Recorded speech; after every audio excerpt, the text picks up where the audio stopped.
अफगानिस्तान से 5 लाख अमेरिकी हथियार गायब, अल कायदा के हाथों में जाने की आशंका। अफगानिस्तान से 5 लाख हथियार गायब हैं।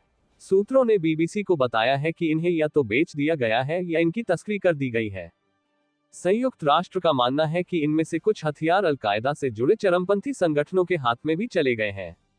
एक पूर्व अफगान अधिकारी ने नाम न छापने की शर्त पर बीबीसी को बताया कि तालिबान ने 2021 में जब अफगानिस्तान को फिर से नियंत्रण में लिया तो उन्हें करीब 10 लाख सैन्य हथियार और साजो सामान का जखीरा मिला। इसमें से ज्यादातर अमेरिका की वित्तीय मदद से खरीदे गए थे। इसमें अमेरिका निर्मित M4 और M16 राइफलों सहित अफगानिस्तान के पुराने हथियार भी शामिल थे। 2021 में हथियार छोड़कर भाग गए थे अफगान सैनिक। तालिबान 2021 में जैसे जैसे आगे बढ़ा, अफगान सैनिकों ने अपने हथियारों और वाहनों के साथ या तो आत्मसमर्पण कर दिया या फिर भाग गए। इसी तरह से अमेरिकी सेना ने भी अपने कुछ सैन्य उपकरण वहीं छोड़ दिए। सूत्रों ने बीबीसी को बताया कि पिछले साल दोहा में संयुक्त राष्ट्र सुरक्षा परिषद की प्रतिबंध समिति की बैठक में तालिबान ने यह स्वीकार किया कि इनमें से आधे सैन्य उपकरण और हथियार गायब हैं। इस समिति के एक व्यक्ति ने बताया कि उन्होंने कई स्रोतों से पुष्टि की है, लेकिन करीब 5 लाख हथियारों का पता नहीं चल रहा है। अल कायदा से जुड़े संगठनों ने खरीदे अमरीकी हथियार। संयुक्त राष्ट्र ने फरवरी में जारी की गई एक रिपोर्ट में कहा था कि अल कायदा से जुड़े संगठन इन हथियारों को ब्लैक मार्केट से खरीद रहे हैं। इसमें Tehreek-e-Taliban Pakistan, Islamic movement of Uzbekistan, east Turkistan Islamic movement और यमन का अंसारुल्लाह मूवमेंट तालिबान शामिल है। तालिबान सरकार के उप प्रवक्ता हमीदुल्लाह फितरत ने बीबीसी को बताया, हम हथियारों का भंडारण और सुरक्षा पूरी सजगता से करते हैं। उन्होंने कहा, हथियारों की तस्करी या उनके गायब होने की बात गलत है। सभी हल्के और भारी हथियारों को पूरी तरह से सुरक्षित रखा गया है। व्हाट्सएप पर बेचे जा रहे हथियार। 2023 में आई यूएन की एक रिपोर्ट में कहा गया कि तालिबान ने जब्त अमेरिकी हथियारों का 20% हिस्सा स्थानीय कमांडरों को दे दिया था। ये कमांडर अपने अपने इलाकों में आजाद हैं। यही वजह है कि हथियारों की कालाबाजारी हो रही है। संयुक्त राष्ट्र ने कहा, स्थानीय कमांडरों और लड़ाकों के बीच सत्ता को मजबूत करने के लिए बड़े पैमाने पर हथियारों को उपहार में दिया जा रहा है। यही इन हथियारों के लिए एक बड़ा स्रोत बना हुआ है। कंधार में एक पूर्व पत्रकार ने बीबीसी को बताया कि तालिबान के कब्जे के बाद 1 साल तक हथियारों का खुला बाजार लगता था, लेकिन अब यह व्हाट्सएप के जरिए किया जा रहा है।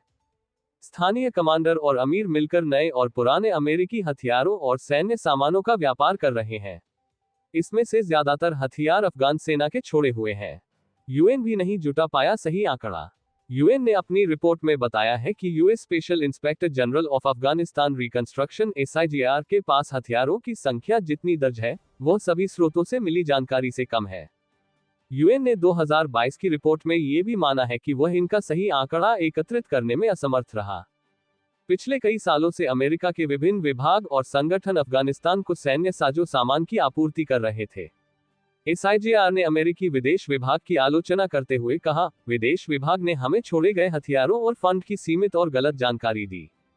हालांकि अमेरिकी विदेश विभाग ने इससे इनकार किया है। अफगानिस्तान से वापस लेंगे अमेरिकी हथियार। अमेरिका में यह एक बड़ा राजनीतिक मुद्दा बना हुआ है। राष्ट्रपति डोनाल्ड ट्रंप ने बार बार कहा है कि वह अफगानिस्तान से हथियार वापस लेंगे। उन्होंने कहा कि $85 अरब के अत्याधुनिक हथियार वहां छोड़े गए थे। ट्रंप ने अपनी पहली कैबिनेट बैठक के दौरान कहा, अफगानिस्तान दुनिया में सैन्य साजो सामान के सबसे बड़े विक्रेताओं में से एक है। आप जानते हैं क्यों? वे वह हथियार बेच रहे हैं जो हमने छोड़ दिए थे। उन्होंने कहा, मेरा ध्यान इस पर बना हुआ है। हम अपने सैन्य उपकरण वापस चाहते हैं, भले ही बदले में हमें इसके लिए उन्हें भुगतान करना पड़े। ट्रंप के आंकड़े संदिग्ध। ट्रंप के आंकड़े हमेशा ही संदिग्ध रहे हैं, क्योंकि अफगानिस्तान में खर्च की गई धनराशि में प्रशिक्षण और वेतन पर भी खर्च शामिल है। पिछले साल Stockholm international peace research institute ने दुनिया के शीर्ष 25 निर्यातकों की सूची तैयार की थी। इस सूची में अफगानिस्तान को शामिल ही नहीं किया गया था। ट्रंप का जवाब देते हुए तालिबान के मुख्य प्रवक्ता ज़बीहुल्लाह मुजाहिद ने अफगान टीवी से कहा, हमने ये हथियार पिछली सरकार से जब्त किए हैं। इनका उपयोग देश की सुरक्षा और रक्षा के लिए किया जाएगा। अमेरिकी हथियारों से तालिबान ने बनाया दबदबा। तालिबान नियमित रूप से अमेरिकी हथियारों की प्रदर्शनी करता है।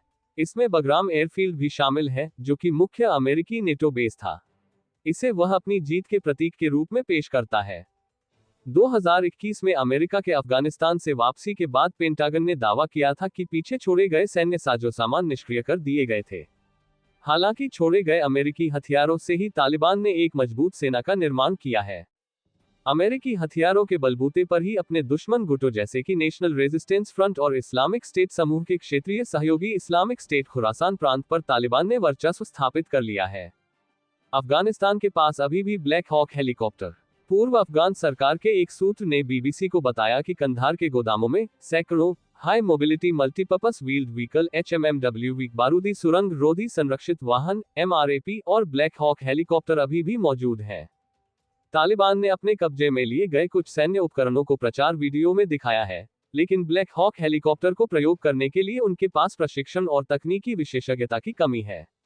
इसके अलावा अमेरिका के कई बेहतरीन सैन्य उपकरण अभी भी प्रयोग में नहीं है। हालांकि तालिबान अपने अभियानों में संचालन में आसान उपकरणों जैसे कि हमवीज और छोटे हथियारों का इस्तेमाल अधिक कर रहे हैं।